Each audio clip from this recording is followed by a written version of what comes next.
Hi friends, welcome back to Anjali blog. ಹೇಗಿದ್ದೀರಿ ಎಲ್ಲರೂ? ಚೆನ್ನಾಗಿದ್ದೀರಿ ಅಂದ್ಕೊಂಡಿದ್ದೀನಿ. ನಾನು ಚೆನ್ನಾಗಿದ್ದೀನಿ ನೋಡಿ. ಇವತ್ತು ನಾನು Sunday special egg butter masala ಮಾಡ್ಕೊತಾ ಇದ್ದೀನಿ ನೋಡಿ ಫ್ರೆಂಡ್ಸ್. ಬನ್ನಿ ಹೇಗೆ ಮಾಡೋದೆಂದು ನೋಡೋಣ. ತುಂಬ ಬೇಗನೆ ಆಗುತ್ತೆ, ತುಂಬ ಈಸಿ. ಬನ್ನಿ ಇವಾಗ ಹೇಗೆ ಮಾಡೋದೆಂದು ತೋರಿಸ್ತೀನಿ.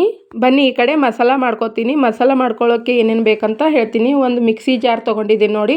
ಅದಕ್ಕೆ 2 ದಪ್ಪ ಸೈಜ್ದು ಟೊಮೆಟೊ ಕಟ್ ಮಾಡ್ಕೊಂಡು ಹಾಕ್ಕೊಳ್ತಾ ಇದ್ದೀನಿ. ಮತ್ತು ಸ್ವಲ್ಪ ಕೊತ್ತಂಬರಿ, ಅಲ್ಲ ಮತ್ತು ಹಸಿಮೆಣಸಿನ್ಕಾಯಿ 2, ಸ್ವಲ್ಪ ಒಂದು 4-5 ಬೆಳ್ಳುಳ್ಳಿ ತೊಗೊಂಡಿದ್ದೀನಿ. 1 ಸ್ಪೂನ್ ಕಾಶ್ಮೀರಿ ಲಾಲ್ ಮಿರ್ಚ್ ಹಾಕೋತಾ ಇದ್ದೀನಿ ನೋಡಿ. 1 ಸ್ಪೂನ್ ಗರಂ ಮಸಾಲ ಹಾಕೋತಾ ಇದ್ದೀನಿ. 1 ಸ್ಪೂನ್ ಜೀರಾ ಮಸಾಲ ಹಾಕೋತಾ ಇದ್ದೀನಿ. 1 ಸ್ಪೂನ್ ಧನಿಯಾ ಮಸಾಲ ಹಾಕೋತಾ ಇದ್ದೀನಿ.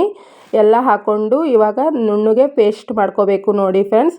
ನೀರು ಹಾಕಬೇಡಿ, ಹಾಗೆ ಪೇಸ್ಟ್ ಮಾಡ್ಕೊಳ್ಳಿ. ಟೊಮೆಟೊ ಇದೆಲ್ಲ ನೀರು ಬಿಡುತ್ತೆ. ಹಾಗೆ ಪೇಸ್ಟ್ ಮಾಡಿಕೊಂಡು ಒಂದು ಕಡೆ ಸೈಡಲ್ಲಿ ಇಟ್ಕೊಂಡೆ ನೋಡಿ.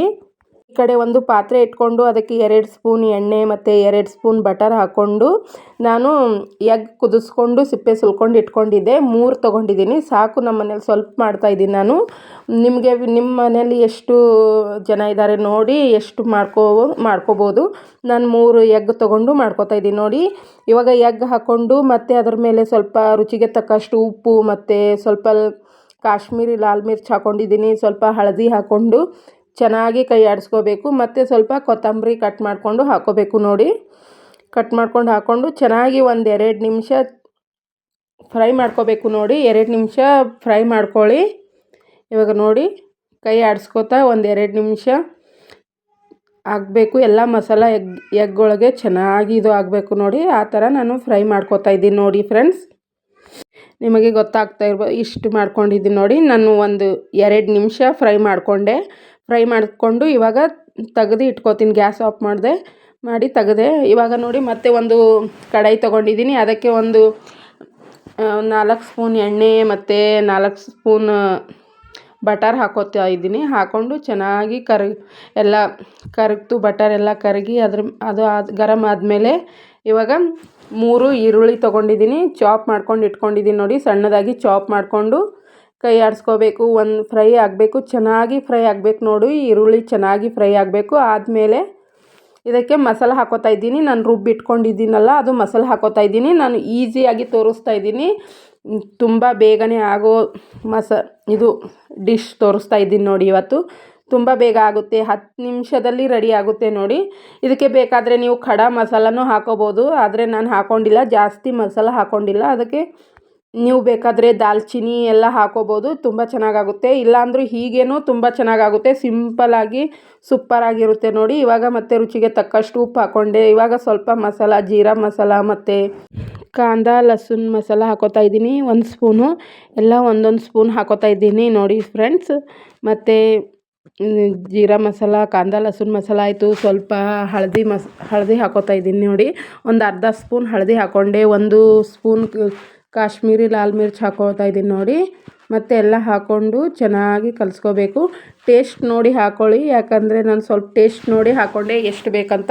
ಯಾಕಂದರೆ ಮಸಾಲ ರುಬ್ಕೊಂಡಿದ್ದೀವಲ್ಲ, ಅದರಲ್ಲೂ ಹಾಕ್ಕೊಂಡಿದ್ದೀವಿ, ಎಗ್ ಫ್ರೈ ಮಾಡ್ಕೊಂಡಾಗ ಹಾಕ್ಕೊಂಡಿದ್ದೀವಿ. ಅದಕ್ಕೆ ನಿಮಗೆ ಎಷ್ಟು ಬೇಕು ನೋಡಿ ಸ್ವಲ್ಪ ಟೇಸ್ಟ್ ನೋಡಿ ಹಾಕ್ಕೊಳ್ಳಿ. ಇವಾಗ ನೋಡಿ ನಾನು ಹಾಕ್ಕೊಂಡಿರೋದು ಕರೆಕ್ಟ್ ಹಾಕ್ಕೊಂಡಿದ್ದೀನಿ ನೋಡಿ ನಾನು.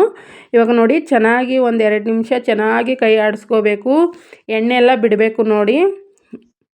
ಎಣ್ಣೆ ಎಲ್ಲ ನೋಡಿ ಸೈಡಲ್ಲೆಲ್ಲ ಎಣ್ಣೆ ಬಿಡ್ತಾ ಇದೆ ಅಂತ ಅಂದಮೇಲೆ ನಾವು ಎಗ್ ಹಾಕ್ಕೊಂಡು ಮತ್ತೆ ಚೆನ್ನಾಗಿ ಕಲಿಸ್ಕೋಬೇಕು. ಇವಾಗ ಎಗ್ ಹಾಕ್ಕೊಂಡು ಕಲಿಸ್ಕೊಂಡು ನಿಮಗೆ ನೋಡಿ ಎಷ್ಟು ತಿಳಿಬೇಕು, ಗ್ರೇವಿ ಎಷ್ಟು ಬೇಕು ನೋಡಿ ಅಷ್ಟು ಸ್ವಲ್ಪ ನೀರು ಹಾಕ್ಕೊಳ್ಳಿ. ನಾನು 1 ಗ್ಲಾಸ್ ಹಾಕ್ಕೊಂಡಿದ್ದೀನಿ ನೋಡಿ. ಸಾಕು, ನಾನು ಸ್ವಲ್ಪ ಮಾಡ್ತಾಯಿದ್ದೀನಿ. ಇಬ್ಬರಿಗಾದರೆ ಸಾಕು, ನಾನು ಅಷ್ಟು ಮಾಡ್ತಾಯಿದ್ದೀನಿ. ಇಬ್ಬರು ಸಲುವಾಗಿ ಮಾಡ್ತಾಯಿದ್ದೀನಿ ನೋಡಿ. ಇವಾಗ ನೋಡಿ ಕುದೀತಾ ಇದೆ ನೋಡಿ. ಹೀಗೆ 1-2 ನಿಮಿಷ ಮತ್ತೆ ಚೆನ್ನಾಗಿ ಕುದಿಬೇಕು ನೋಡಿ. ಈ ಥರ ಕುದಿಯುವಾಗ ನಾನು ಫ್ರೆಶ್ ಕ್ರೀಮ್ ತೊಗೊಳ್ತಾ ಇದ್ದೀನಿ ನೋಡಿ. ಮನೆಯಲ್ಲಿ ಫ್ರೆಶ್ ಕ್ರೀಮ್, ಹಾಲಿನ ಮೇಲಿನ ಕೆನೆ ಇರುತ್ತಲ್ಲ, ಕ್ರೀಮ್ ಇದ್ದರೆ ತೊಗೊಳ್ಳಿ. ಕೆನೆ ಹಾಕೋತಾ ಇದ್ದೀನಿ ನೋಡಿ. ನಾನು ಕೆನೆ ಹಾಕಿದ್ರೆ ತುಂಬ ಚೆನ್ನಾಗಾಗುತ್ತೆ. ಕೆನೆ ಹಾಕಿ ಮತ್ತು ಸ್ವಲ್ಪ ಕೈ ಆಡಿಸ್ಕೊಂಡು ಇವಾಗ ಕೊತ್ತಂಬರಿ ಹಾಕೋತಾ ಇದ್ದೀನಿ. ಸಣ್ಣದಾಗಿ ಕಟ್ ಮಾಡ್ಕೊಂಡಿರೋ ಕೊತ್ತಂಬರಿ ಹಾಕ್ಕೊಂಡು ಮತ್ತೆ ಕುದಿಸ್ತಾ ಇದ್ದೀನಿ ನೋಡಿ. ಚೆನ್ನಾಗಾಗುತ್ತೆ. ಮತ್ತು ಸ್ವಲ್ಪ ಕಸ್ತೂರಿ ಮೆಂತಿ ಹಾಕೋತಾ ಇದ್ದೀನಿ ನೋಡಿ. ಸ್ವಲ್ಪ ಕಸ್ತೂರಿ ಮೆಂತಿ ಆಪ್ಷನಲ್, ಹಾಕಿದ್ರೆ ಹಾಕ್ಬೋದು, ಇಲ್ಲಾಂದರೆ ಇಲ್ಲ ನೋಡಿ. ಇದ್ದರೆ ಹಾಕ್ಕೊಳ್ಳಿ, ಚೆನ್ನಾಗಿರುತ್ತೆ ಟೇಸ್ಟು ಅದ್ರದ್ದು. ಮತ್ತು ಸ್ವಲ್ಪ ಮೇಲ್ಗಡೆ ಸ್ವಲ್ಪ ಒಂದು ಸ್ವಲ್ಪ ಹಾಕ್ತಾಯಿದ್ದೀನಿ. ಸಕ್ಕರೆ ಹಾಕ್ಕೋಬೇಕು, ಯಾಕಂದರೆ ಟಮಾಟೆ ಹಾಕಿರ್ತೀವಲ್ಲ, ಸ್ವಲ್ಪ ಬ್ಯಾಲೆನ್ಸ್ ಆಗುತ್ತೆ ಅಂತ ಒಂದು ಸ್ವಲ್ಪ ಸಕ್ಕರೆ ಹಾಕ್ಕೊಂಡಿದ್ದೀನಿ. 1 ಸ್ಪೂನ್ ಅಷ್ಟು ಹಾಕ್ಕೊಂಡಿದ್ದೀನಿ ನೋಡಿ. ಹಾಕ್ಕೊಂಡು ಎಲ್ಲ ರೆಡಿ ಆಯಿತು ನೋಡಿ ಫ್ರೆಂಡ್ಸ್. ಇವಾಗ ಎಗ್ ಬಟರ್ ಮಸಾಲ ರೆಡಿ ಆಯಿತು. ಫೈನಲ್ ರಿಸಲ್ಟ್ ಹೀಗಿದೆ ನೋಡಿ ಫ್ರೆಂಡ್ಸ್. Thank you.